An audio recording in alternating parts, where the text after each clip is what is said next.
beyond the velvet rope. Welcome to What's Up Flobo After Hours. Thank you so much for tuning in on Facebook, on YouTube, and especially Twitch. If you're on Twitch right now, do me a favor, hit that follow button as we go on this little bit of a journey, man. We're going to see what's going on in the world around us in the next 7 days, but I'm not doing it alone. I'm being joined by the myth, the legend, the person who performs comedy everywhere and actually is a person responsible for turning me Lizzo. Give it up for Miss Anna Valenzuela. How you doing? Yay! Hi! How are you? Hello. I'm so glad to be here. Did you get custom gloves for the show? I'm impressed. Thank you so much. You got the Sunday best gloves. Exactly. You know, I love both. I wish I could hug you with both of these hands. Okay. Okay. But yeah, this is the best purchase of 2019. I bought these and everyone in my life said, you're ridiculous, because I couldn't take them off. And now that we're all prop comics, I have the tiniest hands. You know, it's funny you say that. Like, I don't have any props, but I've learned to emote by sitting in my chair. All I do is emote. We're all talk show hosts now. You know what I mean? We're all just sitting in the chair, doing the thing, living our life. But it's good. I think it's good. I've been enjoying Zoom shows and online shows because I can do stuff like this. You know, I always want to get close. If I could yell a joke into a person's mouth, I would. And I feel like this is the closest I can get to them. So it's nice. That's my first question though, because like I've been dabbling in like comedy festivals before the pandemic because I figure that's the next step of my career to go out on the road to see what works there. My record is pretty bad. Like festivals see me and they're like, nah, we're good.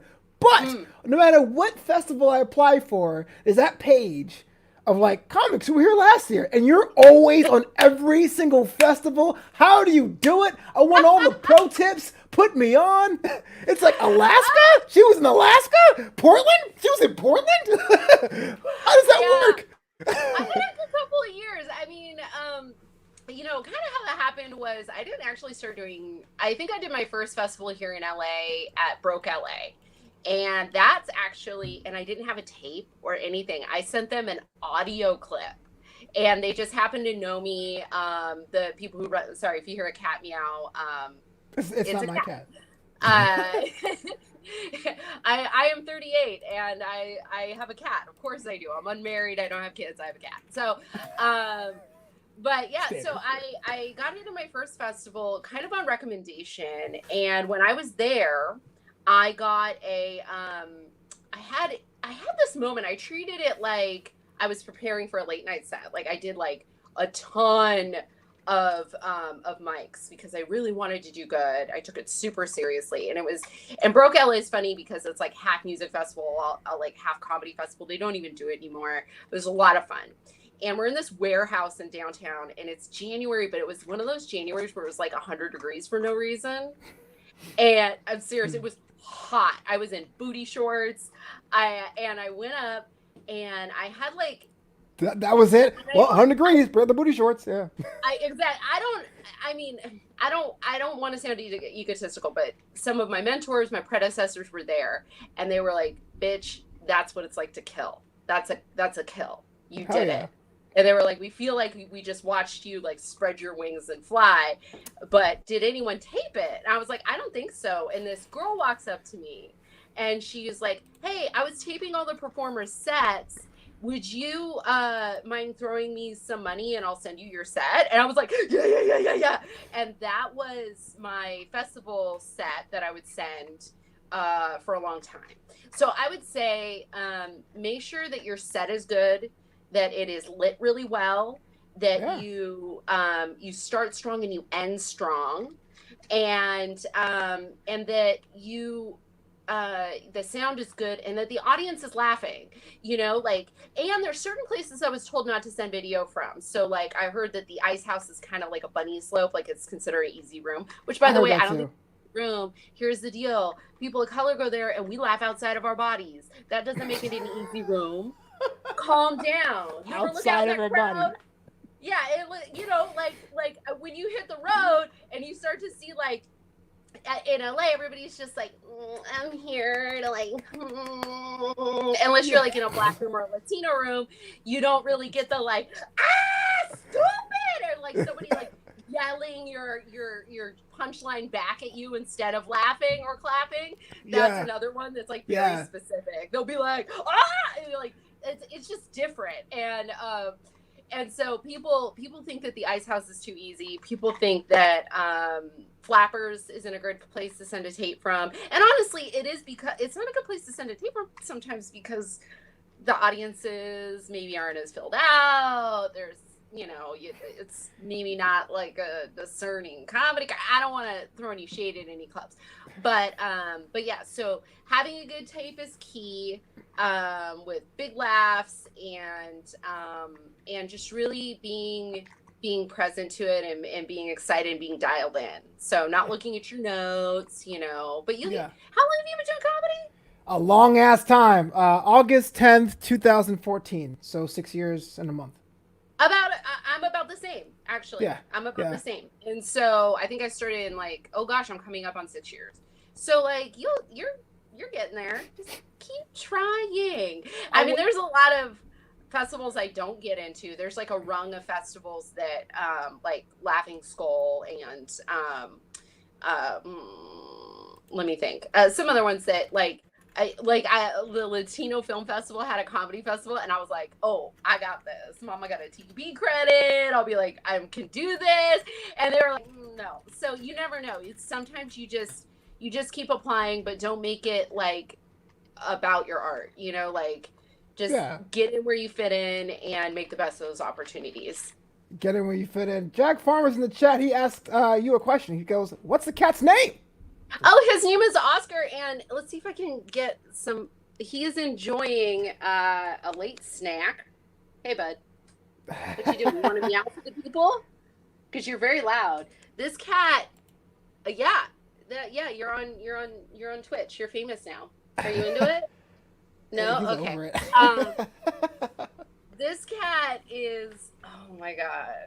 I got him right before I moved into where I'm living now, right before quarantine, and I got him right before quarantine. And what happened was my homeboy adopted these two super weird cats from this like lady who's like she's like an animal rescue, but like when I went in there, it was more like animal hoarder.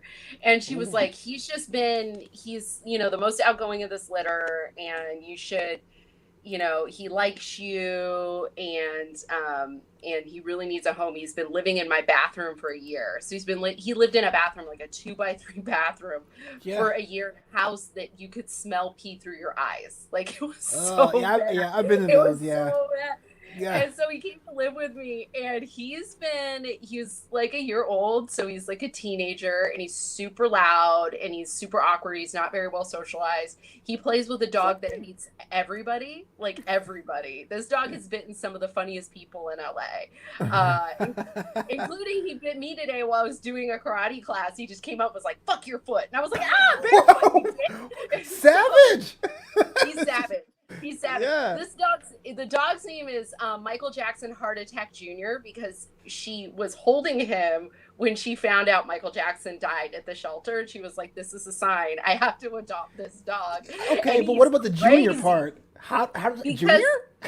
Well, because there was already the one heart attack. And so that's horrible. Michael Jackson died on my birthday, so I'm always gonna be linked to that day. I get that call every year, like, you killed Michael Jackson. I'm like, no, I didn't. I did not. I have a friend whose birthday is on 9/11, and she's like, it's so boring. She's too busy being sad. Nobody wants to celebrate. Yeah. I know.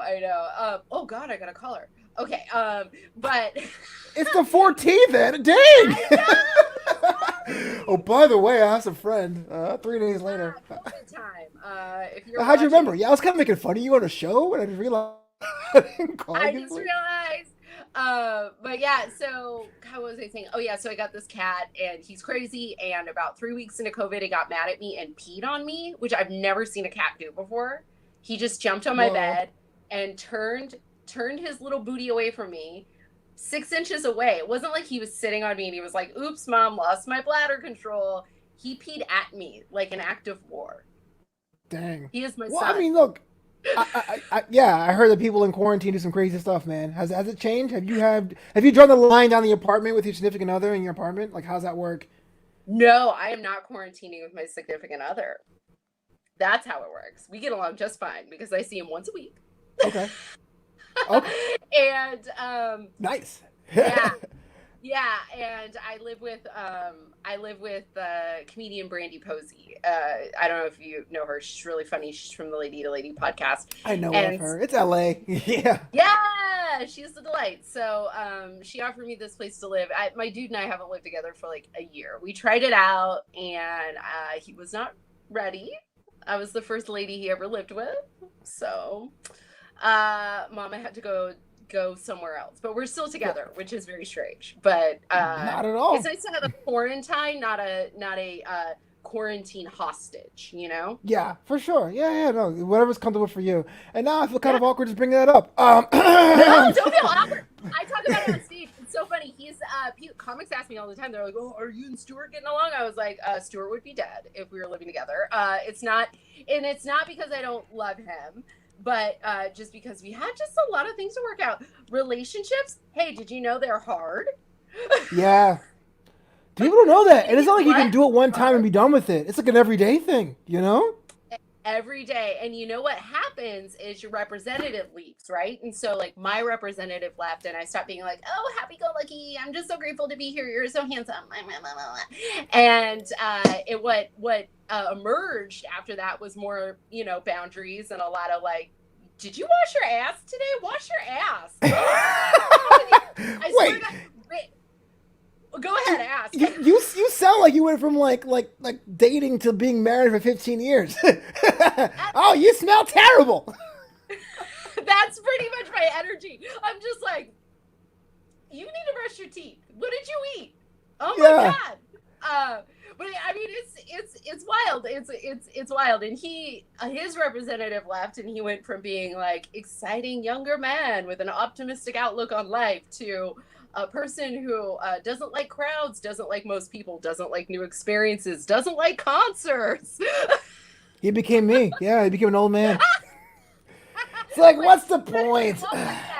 You got to show up like that on a date. You can't play the switcheroo. Especially, you can't play the switcheroo. You got to just be you, be authentic. And so that's what happened there. And we have been a lot better since we haven't lived together. What I've discovered is my ideal living situation is just a duplex with a glory hole on the inside. You know what I mean? Like an intercom and a glory hole. Like, hey, what you doing? You know what I mean? You know what? That's actually a good idea. At first I was all shocked. I was clutching my pearls. I was like, no, I know exactly what I'm don't even call anybody. Just like show up one day and be like, see how long you just hang out in this glory hole and no one sees that you're out there. And that's just more for the gag, but it's still a fun time. It's still a fun time. I've been just investing a lot in myself and exercising and learning how to write scripts and, trying to parlay this funny into a future that is COVID free, like more skills, more stuff. I'm so impressed that you have a show on Twitch. Like, every time I'm on a show on Twitch, I'm like, how in the fuck do they do this? But you're on it. You're doing it. I'm doing it. But what I'm saying is you're good at like the technical aspect of it. I'm always like, I can do Zoom. But it always blows my mind when there's like multiple streaming platforms happening at once. I'm like, oh my God. The future's now. Yes. Yeah, it's awesome. A statement from the crowd here. Jack says again, if we were all authentic on our first date, there wouldn't be relationships anymore. A lot of truth to that. Very true. Very true. I used to get trolled a lot on Tinder because I'm earnest, right? Like I'm just like, I mean what I say what I mean. And just a big personality. I can't hide behind any facades. and which is good and bad. And I think this guy was like trolling me a little bit. And what he was talking to me about feminism, but like in a really condescending dickhead kind of a way. And I was like, oh my God, yeah. Like guys, if you want to just turn a lady into a sandbox, just go ahead, just as dry as the Sahara Desert. Condescend to her, and then condescend to her about specifically women's issues. Oh yeah, she's gonna love that. And well, actually, no. And so yeah, the actually white guy loves me. That's like I'm the prom queen of the actually white guys will. And so he said something, and I was like, look, dude, if you believe in that much equality, how about this? How about you, we just show up all in a pair of sweatpants in a Taco Bell parking lot. If people like each other, they can just roll behind the dumpster, and we never spoke again. So, he's probably a Del Taco guy. He's all about Taco Bell. My word, woman. I'm out.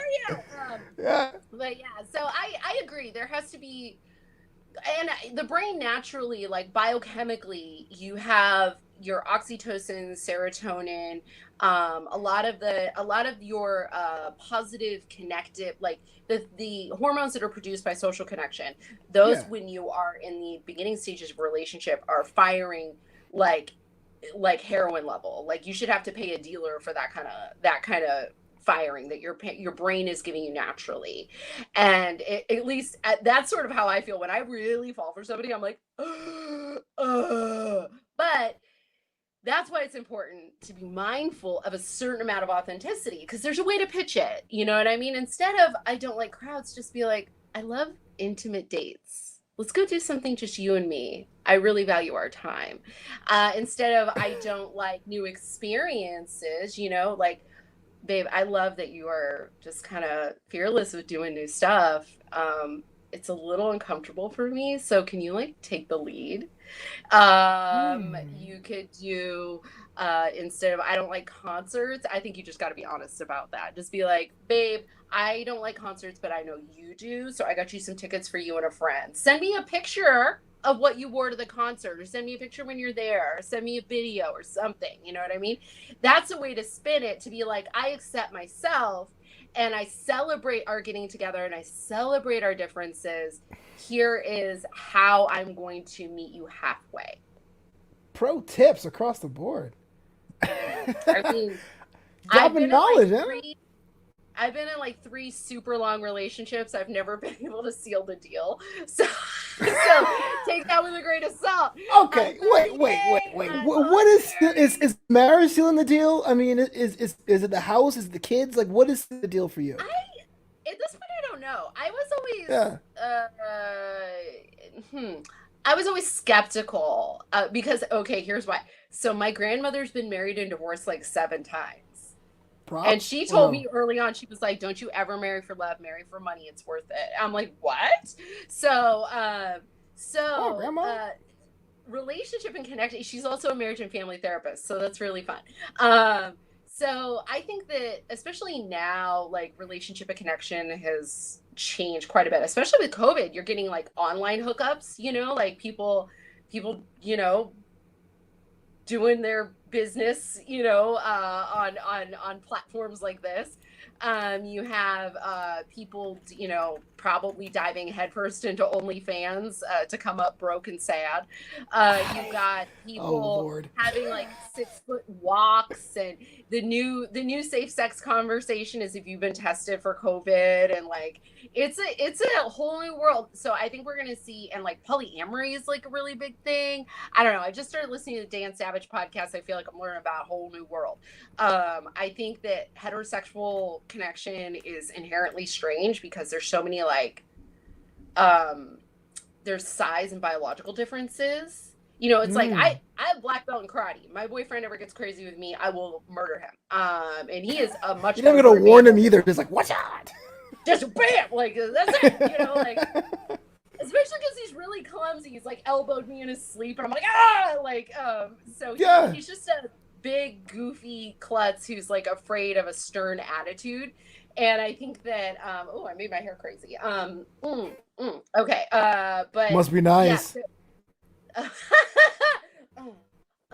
don't worry, I will clog a drain for you. But yeah, so there is a lot that like goes into heterosexual courtship, and especially because in society women are supposed to be so accommodating. We're supposed to be so accommodating. You don't want to look like a bitch, you don't want to make him feel bad, but what that prevents us from saying is like, yo, what are you doing? You got to clip your fingernails. You think you're going to put those Ginsu knives in me? Get away from me with that. You know what I mean? Like, you got to, like men have to like value, and it also has to do with like rich dudes. Like, no offense to like rich dudes are like, no offense. If you're rich and you're watching Twitch at this hour of the night, first off, mazel. Secondly, my Venmo is Anna V is fun, as well as my social handle. And but like rich people are kind of gross because you know, when you like grow up like middle class, lower middle class, or you know, lower class, you don't have a lot you can take pride in. So your clothes are clean, your face is clean, your hands are clean, and if you're looking raggedy, somebody's gonna say something, right? Yeah. Don't embarrass me by looking at it. So that's been another that privilege is played a major role in our relationship, usually around conversations about like, you got to wash your dick, like you got to wash your body, you got to. That should come standard. I don't understand why that's a debate. I don't understand washing. I don't know. That's weird, man. Because you know what, I like this is totally, we're getting off topic here, but like when someone, I know, sorry, we're supposed to be talking about the news, and I'm talking about how my boyfriend has trouble taking showers. No, dude, that's fine with me. I guess what I'm saying is like, I'm talking about like Jordans. You know, when people always say I never wore Jordans because I had size 13 feet since I was like 9 years old. They just didn't make them. Yeah. And when you find Jordans that large, the design changes. You're just like, damn, I can't wear this. It's a boat. But people always say I can't. Can I give you a controversial opinion about Jordans? Okay. They're not very comfortable. They're not. They are like strapping in to a roller coaster every time you put them in your feet. You're just kind of like, gotta be fly. You know, I get it. It's so stressful. Jordans are the man version of high heels. Yeah, they're you know what? That's pretty accurate. What? Great comment. Jack, that was great. But I understand people who have money or from will always say something like, I can't believe people are so poor, but they have money for Jordans. And I'm like, if you ever were working class or poor, you'll understand that poor people will buy the new stuff. Like poor people don't go to Goodwill. They'll go to Ross. And they go to TJ. Yes. But no one's getting hand-me-downs because like there's a sense of pride of being like, I may not have nothing, but I'm gonna try to feel as good as I can. You know? Yeah. Yes. Absolutely.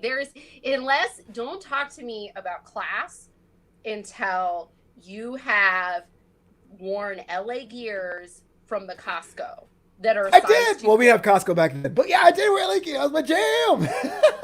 Yeah. At a place called Money Savers in Brooklyn. Shout out to Money Savers. Money Savers. Yes. My mom put the work in, man. I swear to you. It was that husky clothes because I was a big child. Husky. You don't even call it that kid clothes anymore. Yeah, that's what's up. Yeah. I haven't heard LA Gear in forever. They were actually comfortable shoes. Horrendous and too many laces. They really had laces. They had enough lace where if you wanted to commit suicide in your closet, you could. Like, that's how much lace came with an LA Gear. You know what? This world sucks. But first, I have to buy some LA Gear. I'll be right back. Put 2 pairs in the bag. I love it. How did he die? He died looking fly, though. That's all that matters.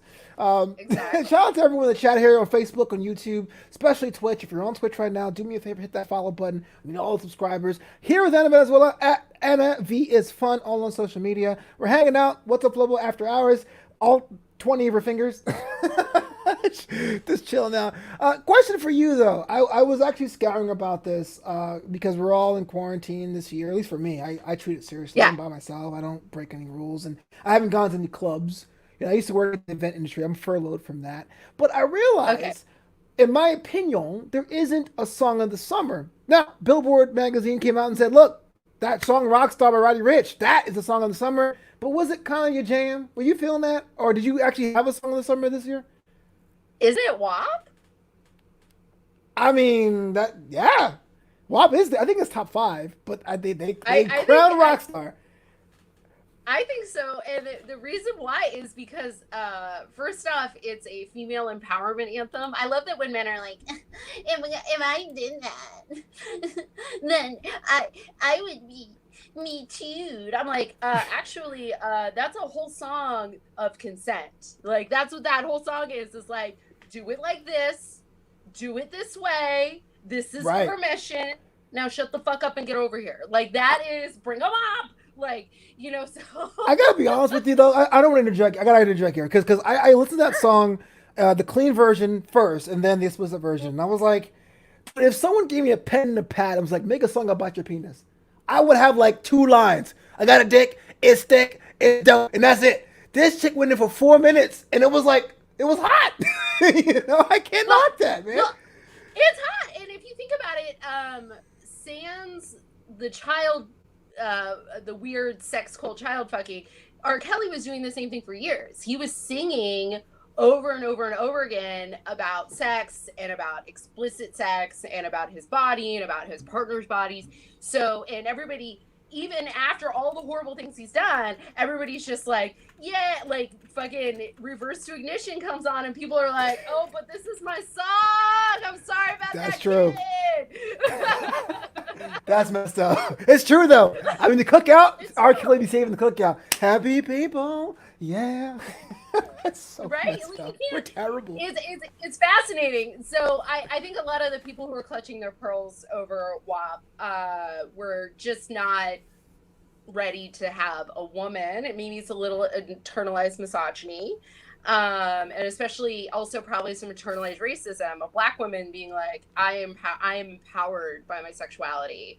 Also, an Afro-Latino, you know what I mean? Like Latinx people are supposed to be sexy, but not supposed to be like, you know, that's sexy. Like that's right. You How can dare be they? J-Lo, but yeah, exactly. You could be J-Lo, you could be Shakira, you can hint at it, but you can't like full on, you know, do all of that in the video. So I think a lot of people just kind of had to face themselves in that song. What, in your opinion though, but what is the controversy behind WAP? Because I feel like we've been like music in general has been about sex and drugs and violence. I mean, Sure. Push It Real Good wasn't about playing Chinese checkers. So why is WAP now like, oh, I can't believe it? Like, what's the deal?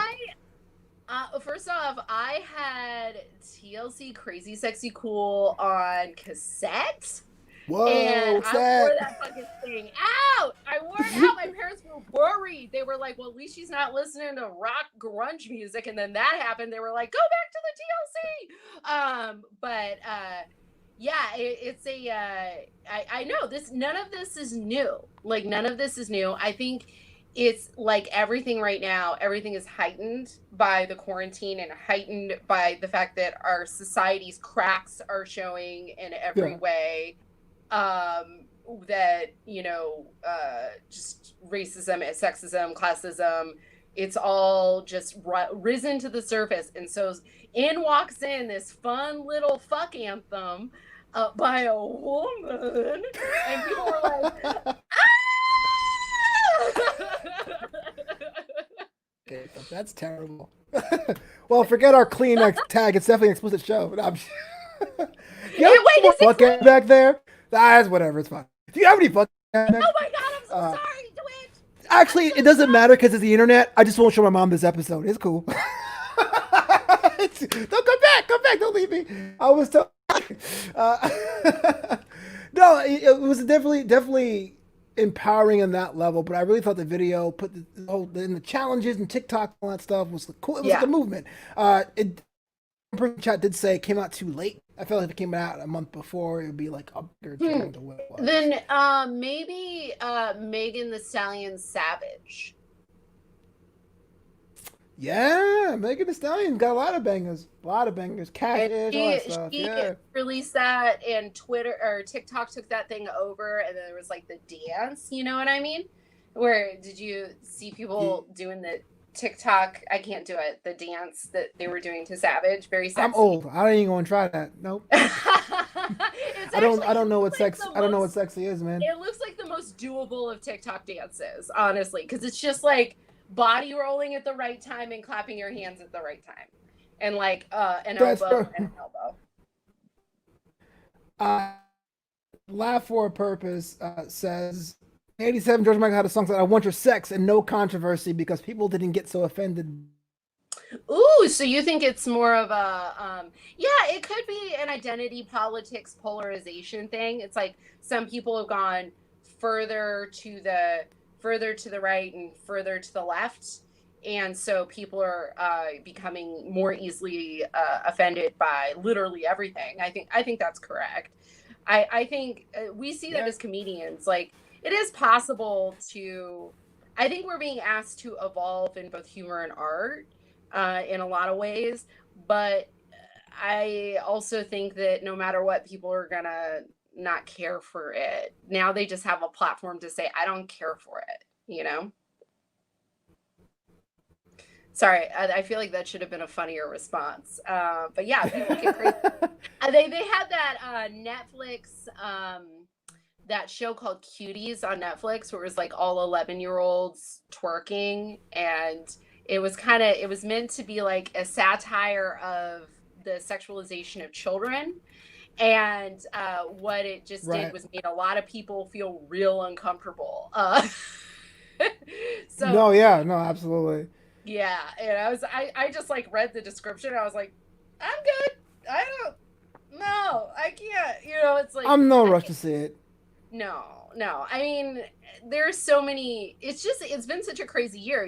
Like Ghislaine Maxwell has been brought up on charges, like after the Epstein thing. Like that. This is a crazy. What? It feels like 2020 is the year where conspiracy theories come true, and that feels weird to me.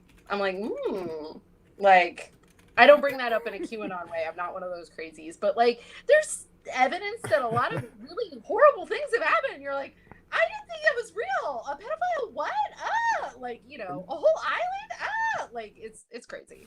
Man, I am, again, going through the clean tag very badly. You should have warned me. I can't be tamed. It's 10 o'clock at night. Right. No, that's well, I mean, you make a good point about being offended. The other story that's big this week, the whole deal about America's sweetheart, Ellen DeGeneres, right? Ellen! People came over, they were like, yo, man, she's not that nice. In fact, if our comedy special, she tells you, I am not that nice, but the show's coming back in a couple of weeks, and she has vowed to the controversy. Question for you, though, Anna. Have you ever had a job where you had someone with a badass boss you just couldn't stand, and you're like, man, I hope you get your comeuppance, your humble pause, all that? I am the person that the badass boss comes for first, because again, can't keep my dumb mouth shut. So I'm like, hey, that thing you're doing, it's dumb. And that usually gets me fired or tortured until fired, which is why it's good that I'm a comedian. And where everybody's so extremely sensitive, I have to really be careful around bookers and club owners. Not because I don't want to like be unkind, but because again, it's very easy to offend. And especially if you're a woman, people get, just a level of discomfort you wouldn't believe. So, yeah, I've heard from people who've worked on that show that she's not nice. Like, that all those reports are true and more. Oh, yeah. I mean, I will tell you one thing. I'd rather not be famous than to be, where I'm considered the most nicest person on the planet. That's like, sure. I can't. Yeah. I couldn't do it.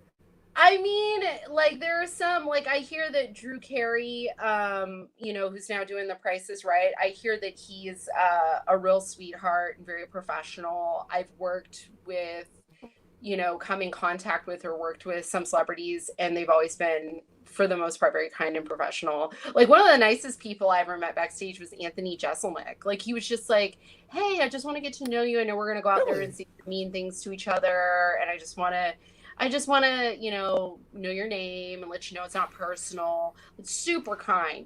And like, so I think it is possible to be a celebrity and not be a big jerk. Oh no, absolutely, it's possible. But she got Yeah. the branding, like Rose O'Donnell before her. Like you're the queen of nice, and it's like that is She is. terrible. How much does your mom love Ellen? Because my stepmom loves Ellen more than any human. My mom was actually more of a Steve Harvey guy when he was on the air, so it was like she's like neutral on Ellen. But when Steve I Harvey was on the do. air, she could do no wrong. I do love on the Family Feud where they Yeah, would be like super suggestive and he'd be like, yeah, Steve Harvey yeah. is funny. Steve Harvey is funny, and Ellen is funny. Like if you look at their older work, they're both very very funny comics. I will say, I'm just gonna come out and say it because my stepmom is a nice white lady from Ohio. White ladies Aww. love Ellen. They love that. They love her. They're having a hard enough time with Matt Lauer and his sexual assault situations. They're just now getting over it. Literally, Ellen being mean, it's just they're still gonna watch her because they love her. You know what I mean? She would have to like literally waterboard one of her staff on camera for them to get it, While which dancing she might do. today. Yes. Like that one game of game shows or like show Oh shows yeah, that's just torture. like dumping scorpions on people or whatever. It's probably not scorpions, but I imagined it was scorpions every time. Probably That the Rock billboard Band. when you're Here like, I am. Yeah, yeah, it's crazy. It's crazy. So I think she's gonna ride that train into the is until it won't go anymore. And I think that's kind of sad, because at some point you can step aside. Like Johnny Carson was known for being kind of cutthroat, and you didn't hear that at the time. You well, know, that's a question I want to know. Like, ask there is, I guess, a fine line for being an absolute jerk or an yeah, asshole or whatever. But then yeah, sometimes, you could be a victim of the rumors that swirl.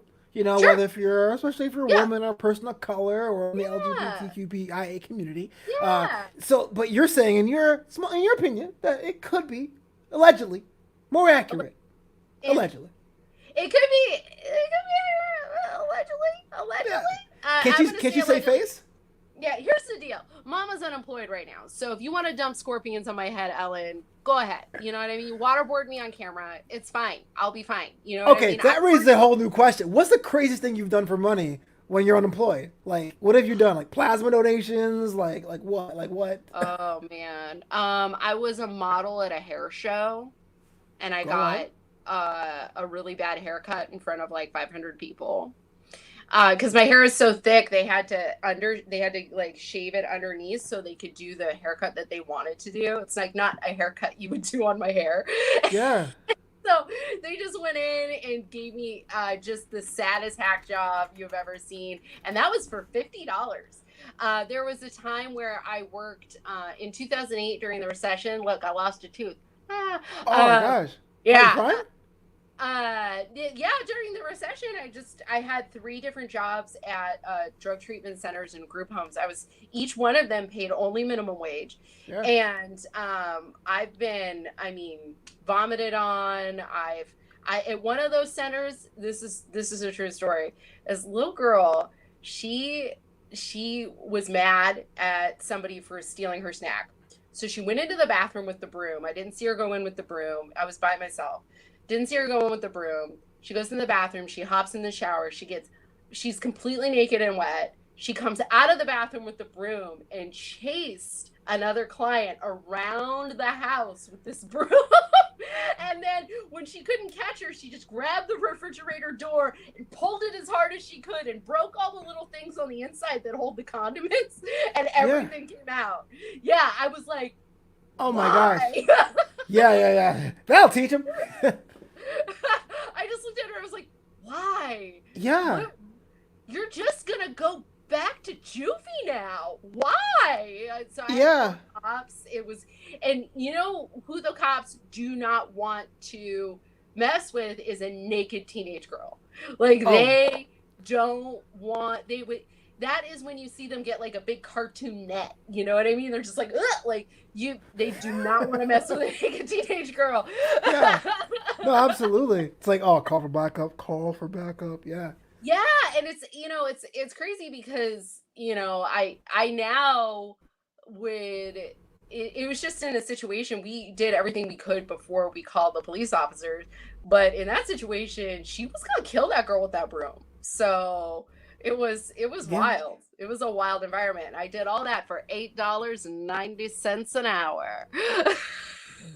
Wow. I feel like I should give you like a tribute package though, for your sacrifice with the naked girls. No, it's kind of a comedy bit now, which you can called 10,000 Life Coaches. But the crazy thing I did for money was I went to male birth control at UCLA and I tested coming out with birth control. So for 6 months, I had to take birth control 5 pills a day with like 25 grams of fat. So I felt bloated.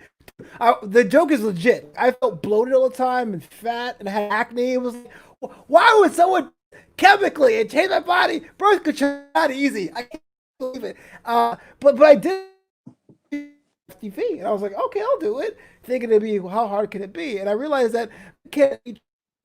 How are you trust birth control? I have no idea, but and it paid out, and that money saved us that year, so it's all good. There you go. And here's the deal. I honestly think when I read those articles, like they had to stop the birth control study because men were complaining about weight gain and moodiness and they don't feel good. You know what happened? I got a headache. I had a headache. Like I went into the doctor and I was like, because I have to take birth control because there's like a problem in my uterus. And so I went and I was like, this birth control is making me want to kill myself. I was like, it's like I get to 2 days before my period and I wake up and I want to not be alive. And here's what my doctor said. Yeah, but if we put you on the other thing, you're going to get acne. And I was like, I think I'm okay with the occasional pimple in place of having suicidal ideations. Why? Or they're just like, oh, you'll just get over it. Like that's been my experience with the healthcare system, is they're just pretty much like, I don't know if you ever saw that Wanda Sykes special a couple years ago where they were talking about how they give women of color less attention in hospitals. They're literally, yeah.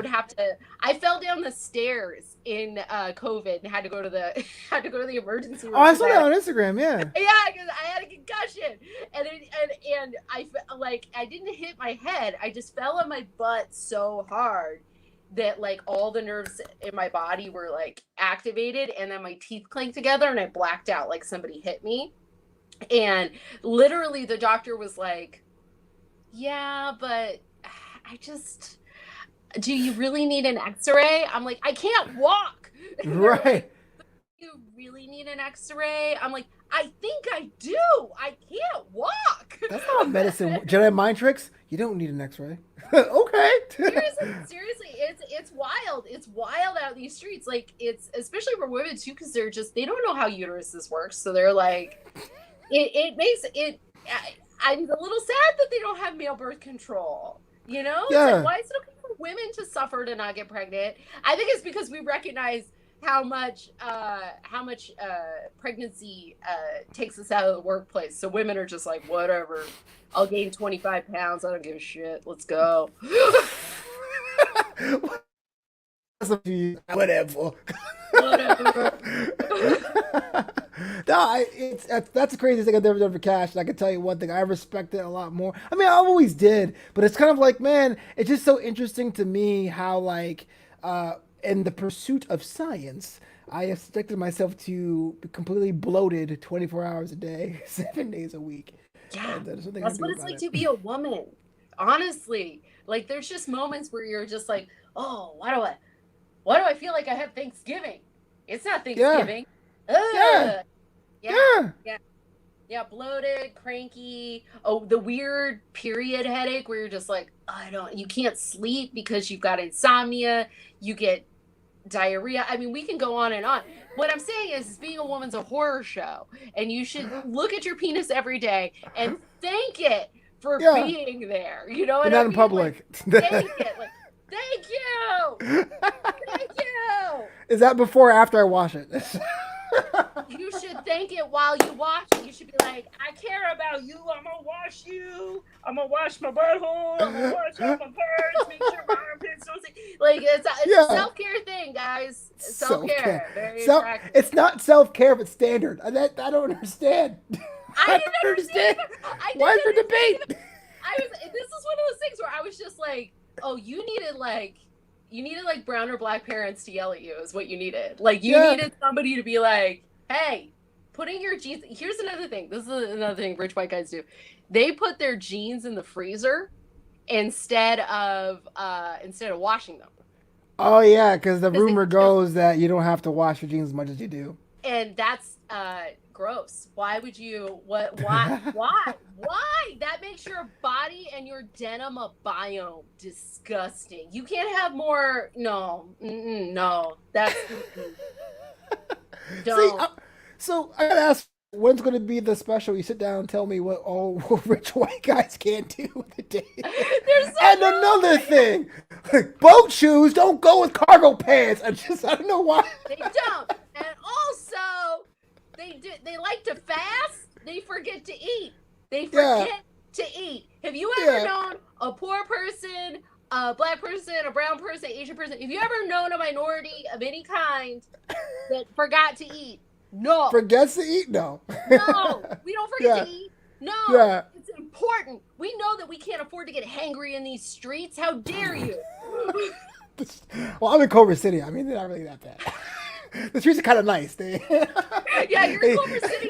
You're in a population of people that forgets to eat. That's where you are. They got honey kettle chicken right down the street. I mean, I think I'm peckish. Did I forget lunch? Oh my god! I can eat. Let's go to Jai Thai. Okay. Well, I was actually looking at the chat. Thank you so much for Laugh for a Purpose, Derek Fisher, Charlene, Jack Farmer, Michelle Mabel for hanging with us. With Anna Valenzuela was telling me all things you need to know about washing my butthole and taking birth control. That's exactly. It's a nightmare. It's a nightmare. So last night before we get out of here, I want to talk to you about this because I know we are both in the comedic arts and sciences. Yes. So that's what I call it. If you had 3 chicken fingers to 2 drink tickets, is that the same as rent? It is. Excuse me, sir. I have some drink tickets for my rent. So this is the whole thing. Big deal. Travis Scott, the rapper, got a deal with McDonald's, right? The original Travis Scott meal, the one he used to order back when he was a kid. Haven't tried it yet because I've been to McDonald's since like 2018. Not knocking it. Just saying. Not good for you. It's not good for me, but I don't believe in like ragging on it. Like I feel as a poor kid and as a poor college student, people are like, ugh, McDonald's isn't really food. I'm too poor. The Grimace is cool with me. Yes, here's what I can tell you. Back in 2008, I got really, really poor, and I could only eat like 99-cent menu food for a long time. Like I was that poor, where I was like scraping together money. And I, from eating so much fast food, developed an allergy to gluten. I'm not kidding. I developed I'm not sick, but one of the things is in McDonald's foods, the only things that don't have wheat, like the meat has wheat in it, the French fries have wheat in it because that's how they make them all crunchy. They coat it in gluten, and like tasty. So delicious. Listen, if I could eat a number 2 super size with the orange drink they took off the menu, I would be eating it right now. That's my like jam. A wood chipper, like that. I would love 2 cheeseburgers. Yes, I love it. Or a sausage breakfast biscuit. Yeah. But I'm very excited for Travis Scott. I'm very excited for Travis Scott's collaboration. I didn't know you could collaborate with food. It's not even like a special sandwich. It's like the quarter pounder with bacon and barbecue sauce and Sprite. So the question I have for you though, as a comic, as someone blow up and be famous, right? And before you don't forget about me, would you ever like sell out and have your own fast food meal? Or if you did not do that, what kind of thing would you sell out for? What would you put your face? Oh my God, I would definitely sell out for a fast food meal. There's a couple of them. Okay, let me think. Okay, I would if Taco Bell brought back the Enchilada, my favorite thing when I was a kid, I would call it the Anarito. I swear to God, I'd be like, it's the Anarito. It's the Anna burrito. Like I would be so into it. It's salty. No, I'm just kidding. Salty. I would love to join together with Jollibee because I think it is the most terrifying of mascots. And wait, what? Can you explain what Jollibee is for those who don't know who it is? Because it's very unique. Very popular in Southern California and in And in Asia, I went to the Philippines to do stand up last year, and awesome. Thanks for the invite. So Jollibee is like, it's like their McDonald's, but it's crazy shit. It's like spaghetti with hot dogs inside. It's hollows, which are like, what if a unicorn could actually puke in a cup? That's what a hollow looks like. I think you oversold it. You oversold it. It's like Jollibee. Hey. It's crazy. And then it's a lot of like breaded food. It's not good. I'm not saying it's good. I'm saying it's the funniest one. It's the funniest one. I think that would be good. What would you do? Would you do a collaboration? Well, I'm going to. Well, before I get to that, I'll answer. But before you do, what makes the Jollibee mascot scary? That's the part. It's a bee. It's a brown burgundy bee. Right? It is a gigantic. It's a gigantic black and burgundy bee in a red outfit. It is their Ronald McDonald, and he's got a chef's hat on, and he's got like little cartoon hands, and he's real happy. But I think he'd kill you. I think he would. I think he's too powerful. His stinger is too big. You know, you see a scary clown coming. You don't see a fucking man bee coming. That's too crazy. It's a bee on 2 feet. That's too few feet. That bee got boots. Like it's been stomping in the mud all day. It's got boots. It's like dressed like Mickey Mouse leading the electric light parade. It's insane. It's like it's one of my favorite things.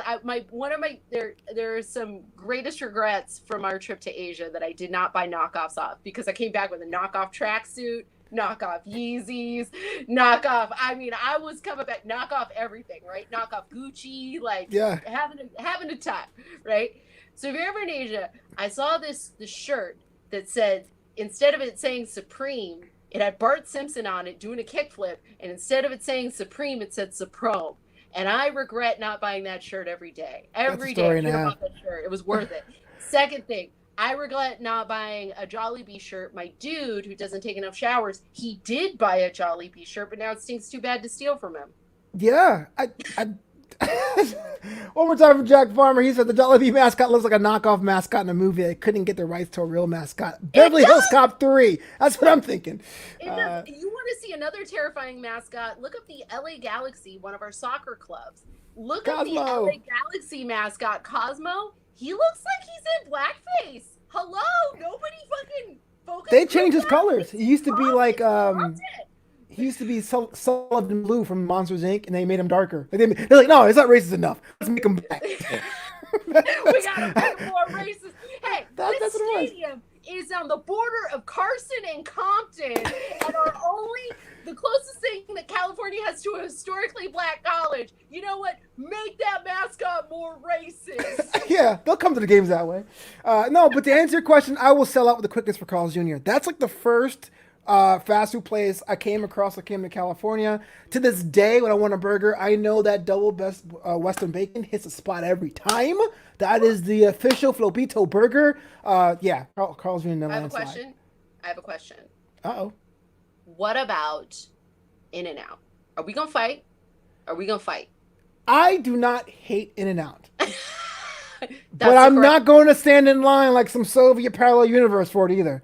I'm like, no, I'm sorry. I will drive right by that. It's not that good. I'm sorry. It's good. It's great. It's great. But not 30 minutes. Now because I'm doing the whole low carb thing, Flying Dutchman. But before, I would do just the 3x3s. Keep it classic 3x3s. Yeah. You can order it right. Listen. When I was a young wee Anna, I was raised in the country. I'm a country mouse, but my dad was a city rat. Born and raised in Boyle Heights, Echo Park, when it was dangerous, like blood in, blood out times. Okay, so we get off the plane, and the first time in LA, and my sister goes, "Hey, Dad, you want to go to In-N-Out?" And he was like, "Yes." And so the first food I ever had in LA, and I'm a little kid, he says, "This is what she'll have: a double animal style with chopped chilies, fries well done, and a Neapolitan shake." Dang. That's the order. And if you're doing low carb, get yourself a double animal style, protein style with chopped chilies. I can't do protein style. I can't. You can't. That's the best protein style burger on the market. No, it is. And I'll give it credit. For all the protein style burgers out there, it's the best. But I tell you, when I have a burger and it's wrapped in lettuce, it is absolutely compromised. I hate taste and compromise. I'd rather do without. Flying Dutchman's meat and cheese, I'm like, cool, patty melt style, but protein style is kind of like, I missed the bun. This is like... You should get, when you get the Flying Dutchman, because it's just patty melt style, right? It's not over the fries? No, it's just the two slabs and then the cheese in between the top. Get your fries well done. Throw a little bit of salt on there. Because the reason why people don't like In-N-Out is because the fries are not hard enough. And that's because, like I said, McDonald's is putting fucking crazy shit in their fries. It's chemically engineered to make you horny for it. So here's what you got to do. You got to order them well done. They'll double fry your fries. And that tastes amazing. I will try that next time. I'm just saying. But I do agree. I love that you fell in love with Jack in the Box. The Jack in the Box taco. I kind of, even though it'll wreck me, because God knows what they put in it, my system is don't mess with Jack in the Box. Yeah. But I want to try those mini tacos so bad. Can I tell you another weird thing about my dude? He's never had fast food. He's had McDonald's like when he was a kid, but he's never had Carl's Jr., Wendy's, Taco Bell, Hardee's, none of that. Was he born in Mount Olympus? Like what? How do you not have? Like, he was born in San Francisco. How do you not have? And he doesn't. And his dick. Okay. This raises more questions. I don't know. He's very handsome and very. No, I mean, please. All right, if you want to put it over his social media, you can. I'm not trying to like go back on your dude. I'm just saying that that's another weird thing about rich people is they've tried all the cheeses but none of the fast food. My goodness, man! Like that, every kid every day, Wendy's every day, a rite of passage. Wendy's spicy chicken nuggets, man. Yeah, you think you know someone, then. I just want to say, man, thank you so much for coming on Wassup Flobo After Hours. We just like blew through this hour super quick. We're just talking about. I'm sorry we didn't get people in the chat are having a good time. We're good. The more about you, the better, because this is what we do the show for, is to get to know our guests, right? You come up in the treehouse, 10 p.m. Pacific every Monday night on Facebook, on YouTube, and on Twitch. Now, Anna Valenzuela, tell the world where they can find you online, where they can see your content, where we have merch. You can find me at Anna V is Fun on Twitter and Instagram. You can go to my website, annavalenzuela.com. You can also visit. I have a podcast called 12 Questions. We've been around before COVID, so we were doing it before it was cool. It's a great podcast. Where you can we ask people 12 questions from a 12-step perspective. It's pretty fun. And then I will be at some point, pay attention, follow those social handles, follow them. And here's why. I will be releasing an EP. I'm waiting for it to be cut. Once it's cut, I'm gonna get a little picture, put a little EP out, so you'll be able to hear me on SiriusXM, iTunes, all the things. So please follow that handle. Send money to that handle. You know what I mean? Just because I have a rich boyfriend doesn't mean I don't need help. Send money. I think the hands make it even oddly more sincere. It's kind of like, oh, okay. I thought you was bullshit. No. What if I told you tiny plastic hands were the future? I said the future's now. The future is now. Guys, call TED Talks. I'm ready. Okay. Here it is. Wassup Flobos every Monday night at 10 p.m. Facebook, YouTube. Your boy Flobito. Follow me at this or at handle at Flobo Boys. Flobito.com, the website. And if you want to support the homie now, check out the shirt shop. Flobito.com. T-shirts, mugs, masks, all that stuff. Until next week, man, you know the deal. Holla at your boy. Peace. Yay! That